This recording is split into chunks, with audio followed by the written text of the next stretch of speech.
Hello everybody, PhriedFrog here, and this is going to be our episode 1 start off to this great journey we're going to have here.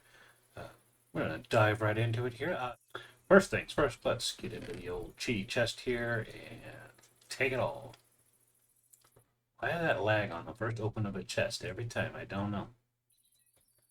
Too weird. Alright, there we go. Got the first thing there. So you can break those chests if you hold down shift and do it. Also, you can use the Ultimine, kill the key, that little squiggly in the upper left corner next to the escape key, and you can attack a tree, attack wood, stone, pretty much anything, and you take down as many pieces of it as there is. So if you look at this, you hold down that tilde key, and you see on the left corner there, Ultimate is active. It says shapeless amount of mine, 53 blocks. So with this axe, I'm going to chop down 53 pieces of wood. Boom. I just took down an entire tree. Pretty darn sweet. It is a lifesaver when you're down in the caves and whatnot doing mining. Yeah, okay, so but I'm going to try and not die, or at least not die as many times as possible. It's always good to keep an eye on the map. Now, you see in the upper right corner there, the mini map. If you take a look at the big map, M on your keyboard, you notice, what is this little weird looking thing? That is a waystone. And I walked right past it. These let you warp around anywhere you have discovered one and opened it. So, let's say I already had a network of them, I could click this. What this does is it recognizes the waystone, and then you can open it up. You take a right click on, and you can teleport to any of them that are in this list. Now, we don't have any right yet, but when I do get some, you'll see them appear in that list, and we'll plunk them down in convenient places. This also has a set home command. So when we do get a base going, we will set the home to that. And then what we'll be able to do is jump to that point whenever we need to, which is wonderful for exploration. There's some cows. All right, so, oh yeah, let's talk about that backpack real quick. All right. So, backpacks are easy. Quick, just like that. 4 leather, 4 string, and a chest. Okay, you don't need a lot to get them going, but they are super versatile. Well, Mad Dash for whatever the heck that is.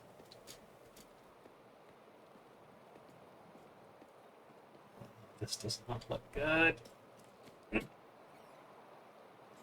Oh, oh, she's really. There. Okay. Alright, I think we're safe here. Alright. Hole's good, other stuff. Keeps the time to show you the quests. There are a ton of them. There are tons and tons of quests. What they do, they let you kind of give you direction through the mod pack. Like this one starts here. They give you some starting stuff, chests and sticks and apples and whatnot.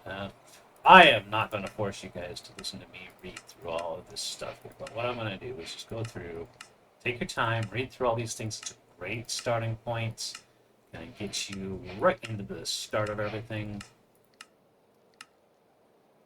That butter up my inventory. But yeah, it's just quests work like in kind of progressive type thing. So as you unlock one, it unlocks other ones, and you can keep doing them. And they give you little rewards. Something's earth-shattering in here. Like, these things here, they teach how to use different mods, different things. Finish the first chapter, so you get that. Armory. How to make, better armor, better weapons, that kind of thing. All this stuff. Let's see, agriculture, all about food, cooking food, growing food. Finding food, gadgets, lots of good things you can use here to basically make your life a whole lot easier. We'll go through lots of this stuff as we go along. Personal storage, I'm going to start here. So, the beginning of it all is this. and you make a copper or an iron backpack, and then they give you a reward.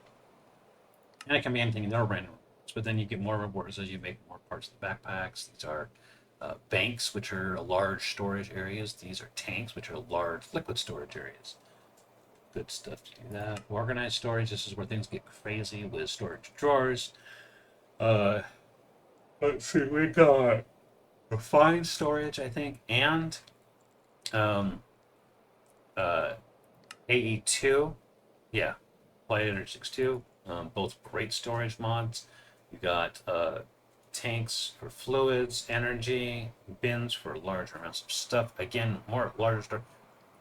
Iron barrels, iron chests, tanks, storage units, giant barrels. There's all kinds of good stuff there. Let's see. What that? I could keep going on and on. There's tons of different things here. We're probably going to go to Ars Nouveau pretty soon. But then there's also these other technology mods, Monster Mayhem, all about Apothix spawners. You can still touch a spawner. You can add just all kinds of great features to it. So you can put in neat additions to things. Like all these are different mods to the spawners. So you can turn them off and on with redstone. And you can make them ignore players. You can do ignore the conditions for the things. More entities. It just goes on and on and on. All kinds of different stuff. You can make spawners work for you really well. Ah, mobs are burning. All right, we can move on. Son of a gun.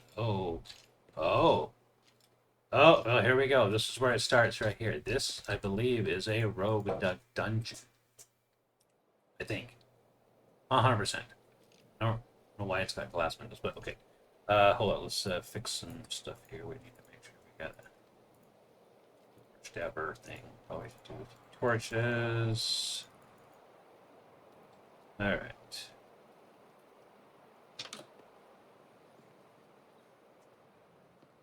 Just light it up so we don't get more mobs. This might be a good spot for us to... This goes deep, folks. Ooh, yeah, here it is. Roguelike. Yeah. Each one of these spots that's got this, you can see.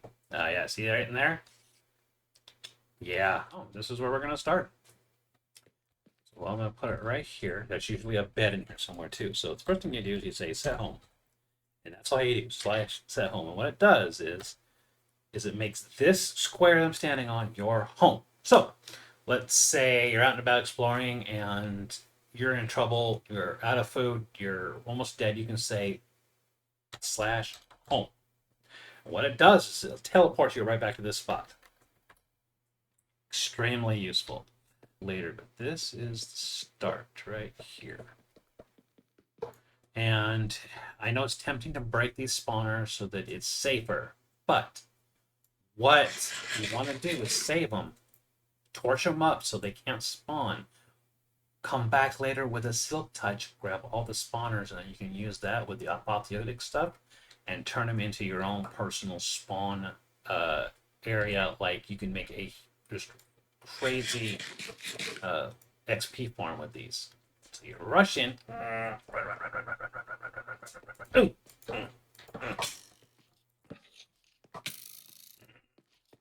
And I knew I was going to die. But that's okay because we can do this. / back. Now what this does is it'll pop you right back to where you died, right on top of your grave. The grave, as you see, lets you grab all your stuff, and you can go back and attack this guy and hopefully not die right away. What we're going to do is this and this and this. And we're going to do boop, boop, boop. Alright, and start doing dumps. Time for the dumps already. Okay, so I think it's a very good idea to run up there and check on those sheeps because we need a bed. build up the few things you need to get started. So let's see if Weird Sheeps can give us what we need. Sorry. You have a crafting station next to a chest. When you open this, it gives you access to what's in the chest. Super handy, huh? So then we can go and look, hey, make me a backpack. Oh, another chest. So when I do this, that makes a chest. So then if anything's in here that you need to make a craft, you can do this and it'll pull it from the adjacent thing and boom, you got a backpack. Now, what we could do is while we're here, let's see, can we get, we can, here we go. Let's do a little quick, show you a neat trick with the Ultimate. So if you hold down Shift while you hold down the tilt key and scroll wheel, you can now choose the style you're going to do. You can do a long, small tunnel, which will do 64 blocks straight ahead.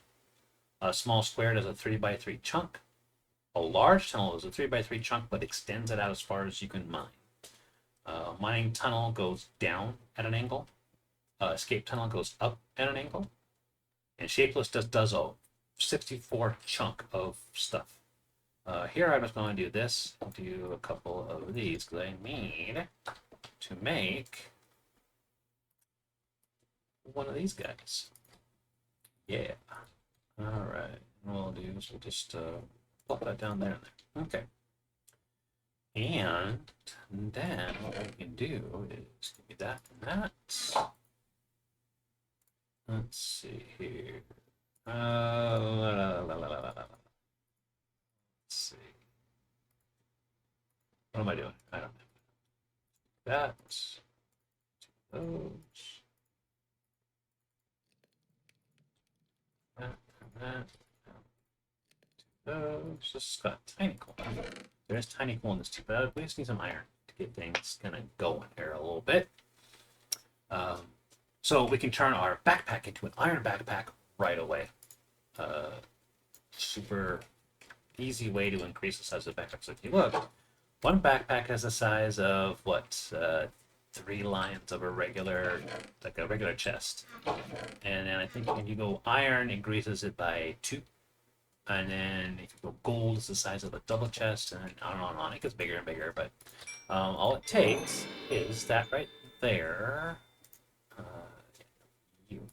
There you go. And you do this, this, this. And you got an iron backpack. Look at that. Now what that does is it lets us complete personal storage. Oh, there. So then what it does here is it'll go through this list and it'll give you a random reward from that list. It can be anything on it. You hope for a diamond, you never know what you're going to get. So, fingers crossed. Lead. So, you can see we got 12 lead ingots. Oh, yeah, and then you can wear your backpack in your back slot, in your curios. There is lots of things you can get in here, and we'll go over that as we come across them. But what that does is you can hit the B key, and it opens your backpack, which is now a double chest. These are tricky. A lot of times there are things hiding behind them. Rooms. Yep, there you go. Lots of books. Need books in this Modpack for different things. We'll get that Ars Nouveau book one right. Oh, there is that key now. We need to get that. We're gonna make ourselves an enchanting room real quick. You end up getting a lot of levels quickly early on here. Oh, well, there's a nice little bonus. Holy moly. See all those emeralds? Look at all those emeralds. Wow. I don't know. No blocks. I don't know what all this other stuff is good for, but everything else is wonderful here. Right. Oh, this is interesting. Usually there's a spawner inside this thing somewhere. Yep, there they are.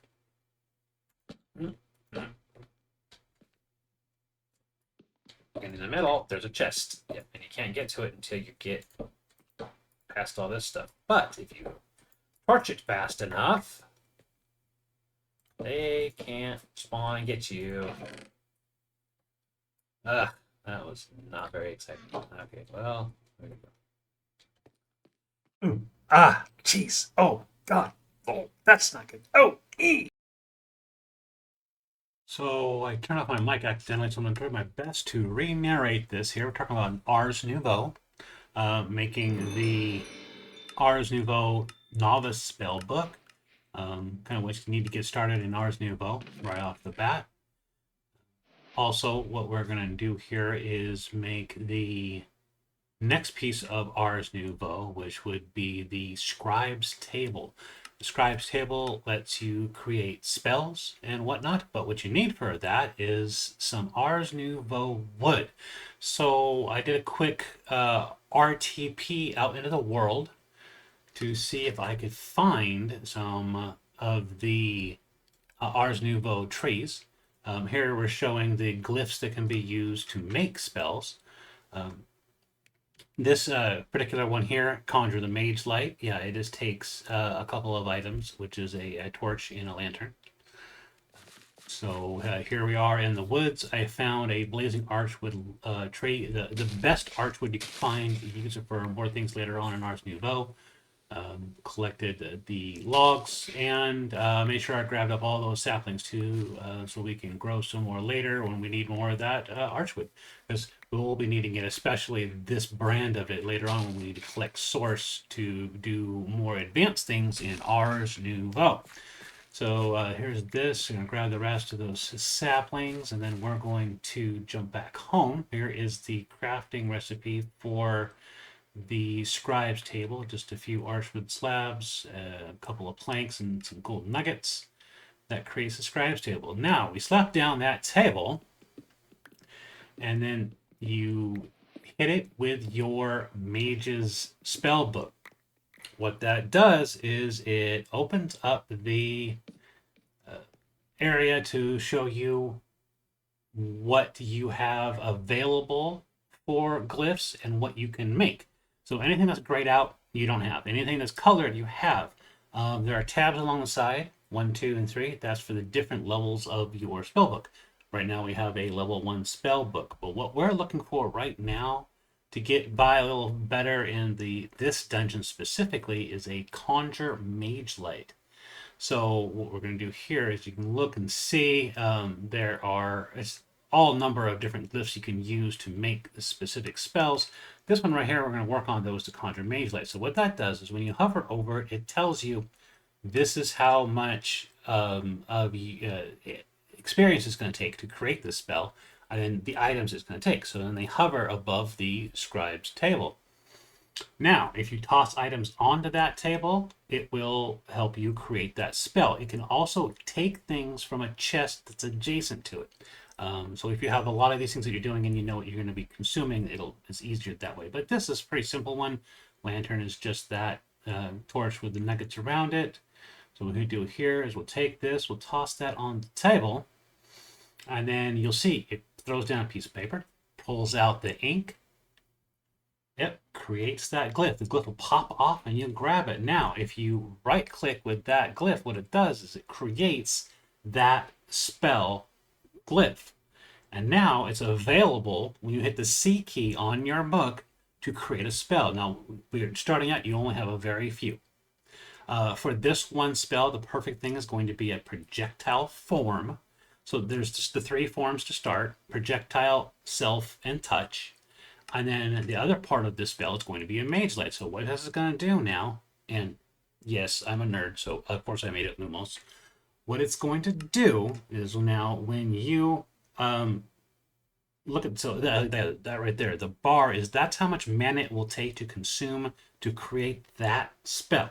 So now we're going to hit the V key, and that will give you up the spin wheel of all your spells. You can have up to 10 per spell book. Now when you do is you go into there, and then you right click with your spell book, and what it does is it'll shoot that Mage Light out. The great part about this in these roguelike dungeon though is if you hit one of the spawners with that, 1 Mage Light will stop the spawner from spawning. So you can deactivate them from a distance, get in there, get the loot, shut it down, make sure that it's not going to spawn anything on you. Another neat effect of this too is if you're good aim and you hit a mob with one of those mage lights, watch what happens. They get the glowing effect, and then you can see them coming from around corners and behind walls. Super useful when you get into these bigger dungeons and there's mobs everywhere. Let's see. I think that's it for this episode, and thanks for watching.